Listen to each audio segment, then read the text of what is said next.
Project Preserve Destiny, the testimony of Dan Sherman, former U.S. Air Force Sergeant. In this video, we're going to give an overview and summary of Dan Sherman's story and what we can make of it.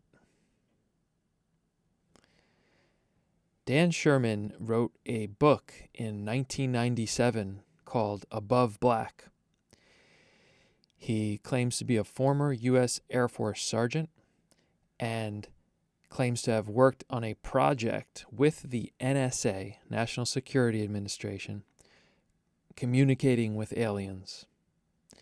This project was called Project Preserve Destiny, and its purpose was to establish a means of communication that could be used without electromagnetics to prepare for a future event. In other words, a future where we wouldn't have access to electronic communication and other means of communication would be necessary. Overview of his testimony. So here's the story as Dan tells it in his book. He was in the Air Force and he went to the NSA to take a training course in electronic intelligence, which is abbreviated as ELINT. He was a U.S. Air Force Sergeant at the time, and this was in the early 1990s. Now, during his time in Maryland at the NSA site for this course, he was called into a private meeting with an Air Force captain and says that he was briefed on the reality of the existence of aliens and the Air Force involvement in this issue that began in 1947. Of course, that's when the Air Force was officially created, and Roswell and all of that. In this meeting, he was also told of genetic programming project that began in 1960. And the goal of this project was to enable future human military assets to be able to conduct intuitive communications, as he says they call it, which is similar to a kind of telepathic ability or psychic ability. During his briefing, Dan describes what he calls an onion layers approach to secrecy around this project. And he says that this Air Force captain briefed him on how secrecy is maintained. As he tells it, by 1960, the Air Force had realized that their intimidation tactics were inefficient. In other words, threatening people, keeping tabs on everyone who had information, and using force to keep them quiet was very inefficient and cost a lot of resources. So they began using a different approach where they took legitimate, official, deep black projects. Those are sanctioned, official, top secret, black budget projects, and they used them as covers for these alien-related projects. So they would embed these alien projects inside of these legitimate black projects.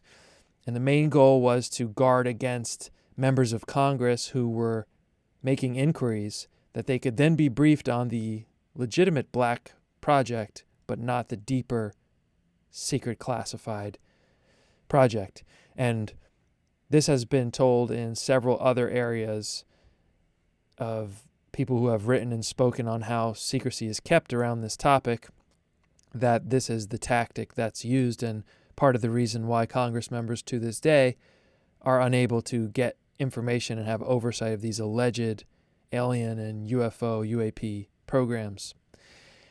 And as he said, they called it then, in the early 90s in the Air Force, they called it a level 1 project or a gray project, deeper than black. And as you read through the book, it's interesting how he describes these detailed security measures inside of this NSA facility. How they would have these state-of-the-art scanning systems that he had never seen before. And for him to get to the places that he was going for this project, he would be in a van that was completely blacked out, There was a divider from the driver, so he could never see where he was going or who was driving him. He couldn't talk to anyone. But to the best of his abilities, he thinks that based on where he was going, it was probably underground. So his training began at this unknown facility affiliated with the NSA, and he was being trained to become an intuitive communicator. Here's another interesting part of the story. He was told, allegedly, that his mother was abducted in 1960 and genetically modified while she was pregnant with him. And allegedly, this was a program that the Air Force was carrying out to basically produce future people who would most likely, a certain high percentage of them would most likely join the military or could at least be recruited. And they'd be born with this genetic modification from these abductions that would allow them to do this intuitive communication, a communication on more of a telepathic psychic level that's necessary for communicating with ETs or communicating without electronics. So Dan found out, as he says, that he was one of these assets. And he would take his regular ELINT classes during the day, and at night he was picked up by the van and transported to the training facility for the IC, Intuitive Communications. He was trained by a computer program where he was basically learning to manipulate images on the screen with his mind. And he was given pills to help him do this.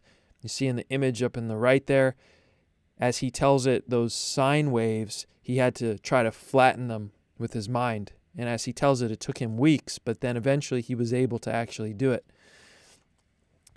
And after he completed his training sufficiently, he was then sent to work at 2 different Air Force bases. So the first base that he went to, and in the book he tells us he can't disclose exactly where the base was, so he calls it PPD base number 1 and number 2. So at PPD base number 1, he says it was a very small base in the middle of nowhere. And he went there working on an official, regular, mundane black project. But at the same time, he'd be doubling with this PPD, Project Preserve Destiny, duties. And after a while, he began receiving communications from an alien entity as part of this PPD project. This communication was telepathic as he was stationed at his computer desk and with all of his facilities inside of this highly secure, what they call a C-van.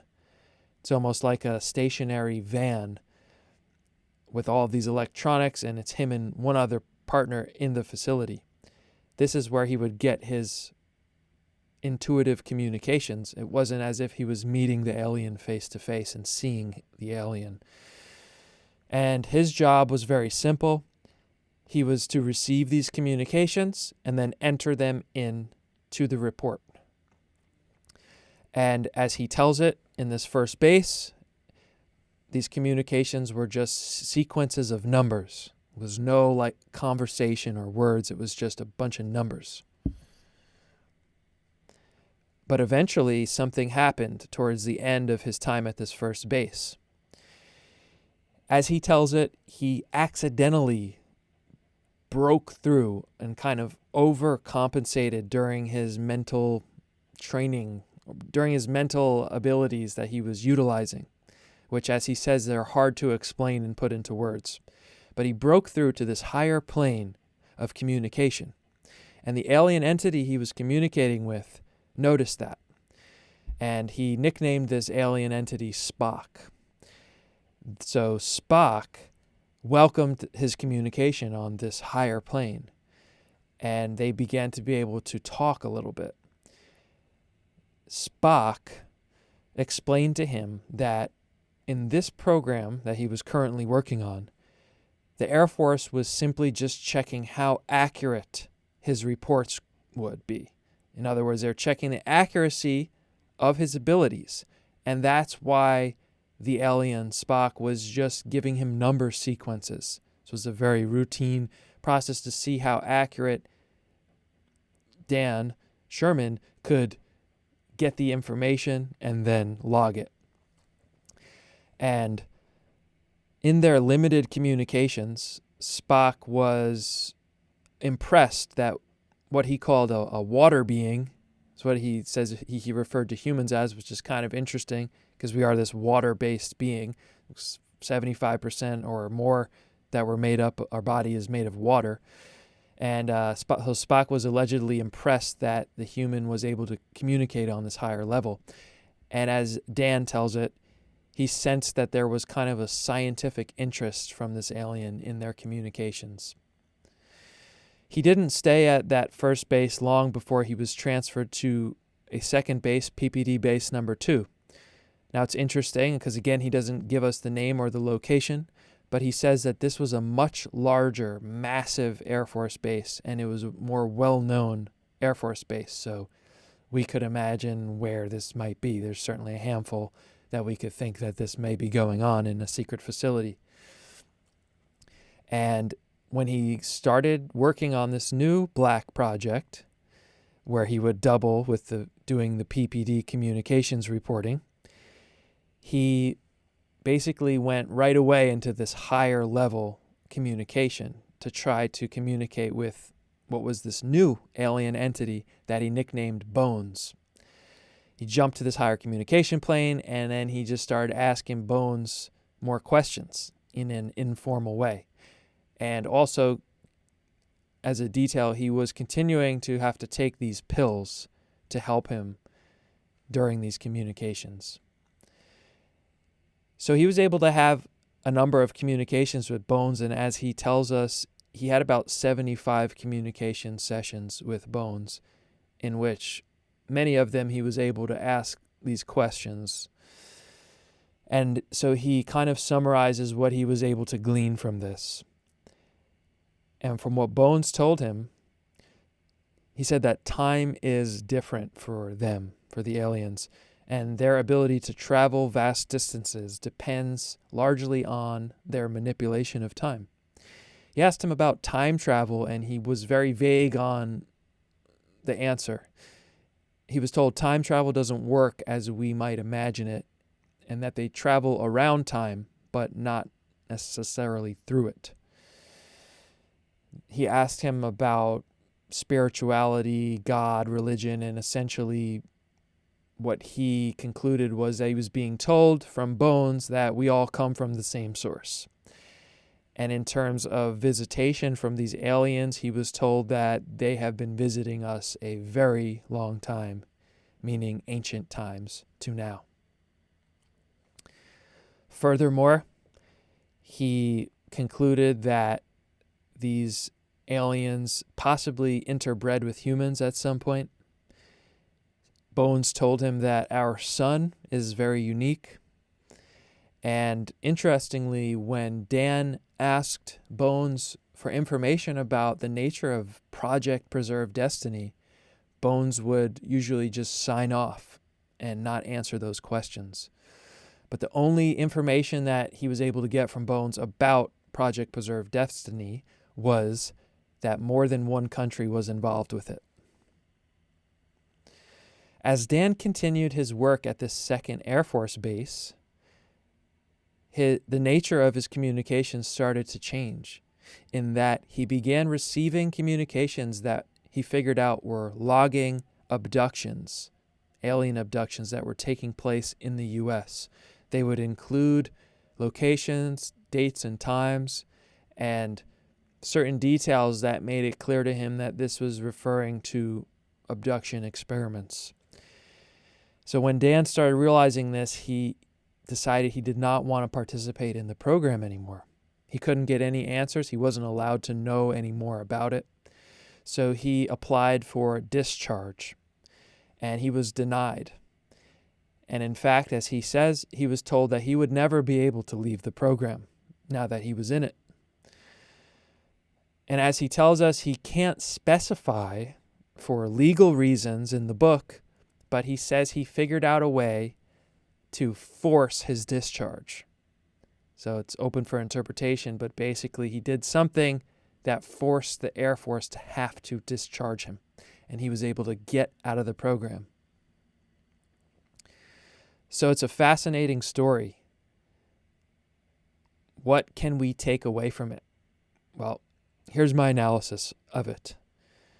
On the whole, it's a very low-key story. If you read the book, he's not trying to paint some grand picture. He's not writing in this kind of eloquent, fantastical way. Read the book yourself. It very much sounds like somebody just kind of roughly reporting what they experienced and being very honest about what they could get from it. So the story seems believable. I mean, as unbelievable and far-fetched as it sounds on paper, it sounds believable. And in the book, he apparently provides his military credentials. He puts a few documents in there and a certificate from his NSA training. But from my own preliminary research on the internet, I haven't found anyone that has been able to fully vet him in the sense that he was who he was, he worked where he did. But very recently, actually, in January of 2024, there was an article on the Medium website. And apparently, this author of this article said that he submitted a U.S. Air Force Freedom of Information Act request for information on Project Preserve Destiny. And he says initially it was denied. But then when he kept following up, they said, upon further investigation, we have realized that this Project Preserve Destiny is under the purview of the NSA. Now, the source of this is this Medium article, which I'll link in the description below. If that's true, that's certainly very interesting that this project would be admitted by the Air Force to have been carried out by the NSA. That would certainly be fascinating. And also in this article, other elements of Dan Sherman's story have been checked out in terms of his background, that he actually exists and so forth, and that he served in the military. But apparently no one has thoroughly checked that he worked at the bases and had the enlistment that he claimed, although I don't think that would be that hard to find out.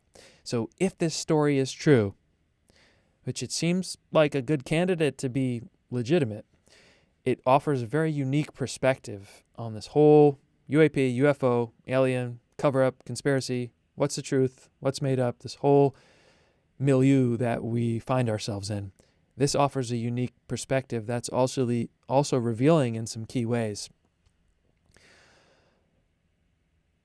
Some of the things we can think about here are the abductions. If this story by Dan Sherman is true, are all these abductions, or at least some amount of them, primarily being carried out all these years as some kind of cooperative program between the Air Force or other military groups and aliens for unknown purposes? In this case, this was for Project Preserve Destiny and some idea of breeding humans that would be able to communicate, given some sort of wipeout of our electronic system in the globe. Has the NSA been communicating with aliens since the beginning? This isn't the first place that I've heard these claims made. If this is true, it's a very interesting account of how secrecy is maintained, how authorities only know what they need to know. And what I mean by this is if you read the story and the different captains, Air Force captains he dealt with, he would try to ask some questions to try to find out what's this all about. And according to him, they just didn't know. And they would just say, I don't know. All I know is that I need to bring you here. This is the program. They know that there's communication with aliens, apparently, but they don't know anything else above their pay grade about what's really going on with the program. And if that's what's happening, it makes a lot of sense of how they can keep the lid on all this for so long. Some questions that we can raise about this whole story and the testimony of Dan Sherman. Okay, he published this book in 1997 and told his story. But how was he able to publish this? Is this just total BS? Or is it real? And Is this a known military strategy to just ignore leaks?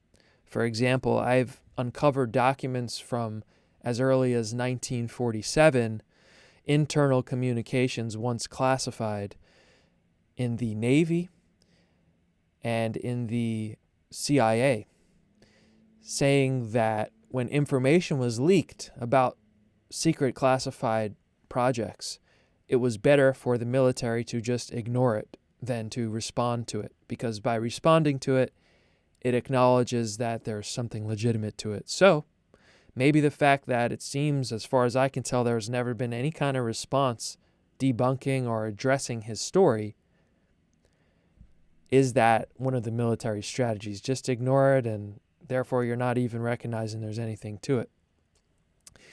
Now, what I'm a little confused about is that in the introduction to the book, he says that he's allowed to write this book because he's not revealing anything classified. But when he goes on to tell his story, that seems to contradict all the tight security around this Project Preserve Destiny program, and the fact that only people with a need to know were allowed to know about it. It was super secret. He wasn't allowed to talk about it. So how does him telling us, the public, about the existence of this and his experience, how is that not a breach of security? I'm very unclear about that. And that leads to my last sub-bullet point on the first bullet point here is, was he allowed to tell this story for some reason? People talk about, that these intelligence agencies allow little drips here and there because eventually they know that this is going to have to come out on some level. So did they just allow him to do this? I don't know. And in the second bullet point here, if this was a deeper than black unacknowledged program, right? Gray program, totally off the books, in the tightest circles of need to know. How could the U.S. Air Force Freedom of Information Act office confirm that it existed within the NSA? If that article on the Medium checks out as being legitimate, that they got a Freedom of Information response saying that Project Preserve Destiny was part of the NSA. But if it was super secret like that, it's onion layer deep program, how could their FOIA investigation have turned that up? That seems a little bit contradictory to me. I don't know the answer to that question. More questions. Important ones. What are the details of his discharge from the Air Force? Right? In the book, he says he wasn't legally able to publish how he was able to get himself discharged, but that, quote, anyone could look it up. That's what he says in the books. But, I don't know how you could go find his discharge papers. I would think someone would have done that by now. I haven't looked myself. Maybe they are out there. And what was he able to get himself discharged from? Well, I don't know. Maybe mental illness. You think about how people are able to get themselves out of, military drafts, mandatory drafts. That's always been one of the ways. Try to prove that you're insane. And so it presents this interesting conundrum. Did he do something for them to have to stamp him, you're not mentally well, we have to discharge you?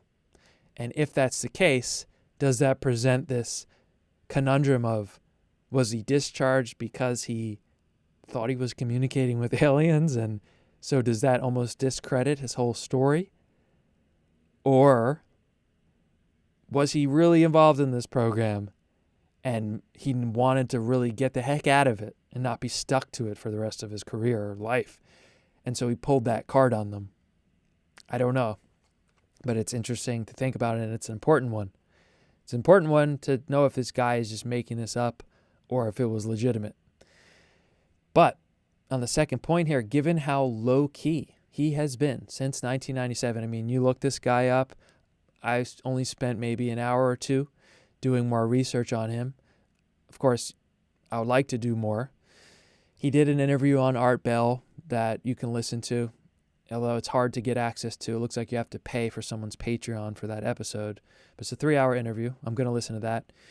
And there's a couple of very short interviews on YouTube. I'm talking like 1-2 minutes. He seems like not crazy. He seems like a normal guy. And he hasn't gone out and sold a bunch of books. He hasn't gone on to have some career in ufology. He's a very low-key figure. So it just begs the question, why would he make this whole story up? It's just strange. If he really served in the NSA, he really was working at these Air Force bases and was trained at the NSA. Why would he make this story up? It's weird.